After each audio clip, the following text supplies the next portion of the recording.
கோவை வணிகத்துறை உதவி ஆணையர் மகேஸ்வரி தனது கணவர் மூலம் 60,000 லஞ்சம் வாங்கிய சம்பவம் பெரும் அதிர்ச்சியை ஏற்படுத்தியிருக்கு. கோவையில் வணிகத்துறை உதவி ஆணையராக பணியாற்றி வருபவர் மகேஸ்வரி.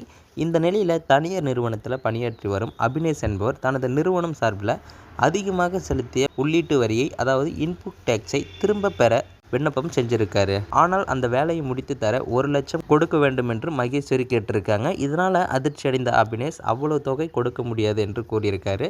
60,000 வரை கொடுப்பதாக பேரம் பேசியிருக்காங்க. ஆனால் லஞ்சம் கொடுக்க வேண்டுமா என்று யோசித்த அபினேஷ் இது குறித்து கோவை லஞ்ச ஒழிப்புத்துறை போலீஸில் புகார் அளிச்சிருக்காங்க. போலீசாரோட அறிவுறுத்தலின்படி ரசாயன பொடி தடவிய பணத்துடன் அபினேஷ் சென்றிருக்காரு. உதவி ஆணையர் மகேஸ்வரி தனசேகரன் என்பவரின் மொபைல் எண்ணை கொடுத்து லஞ்ச பணம் 60,000 அவரிடம் கொடுக்கும்படி தெரிவிச்சிருக்காங்க. அபினேஷ் அழைத்த போது கொடிசியா மைதானம் அருகில் இருப்பதாக கூறிய தனசேகரன் அங்கு வருமாறு தெரிவிச்சிருக்காங்க. தனசேகரன் இருந்த இடத்திற்கு சென்ற அபினேஷ் காரில் ஏறி அமர்ந்து பணத்தை கொடுத்திருக்காங்க. அப்போது மறைந்திருந்த லஞ்ச ஒழிப்புத்துறை போலீசார் தனசேகரனை பிடிச்சு விசாரணை நடத்தியிருக்காங்க. விசாரணையில் அவர் வணிகத்துறை உதவி ஆணையர் மகேஸ்வரியின் கணவர் என்பது தெரிய வந்திருக்கு. இதையடுத்து தனசேகரனை லஞ்ச ஒழிப்புத்துறை போலீசார் வணிகத்துறை அலுவலகத்திற்கு அழைத்து சென்றிருக்காங்க. பிறகு உதவி ஆணையர் மகேஸ்வரி மற்றும் தனசேகரன் என இருவரையும் லஞ்ச ஒழிப்புத்துறை போலீசார் கைது செஞ்சு விசாரணையும் நடத்தி வராங்க.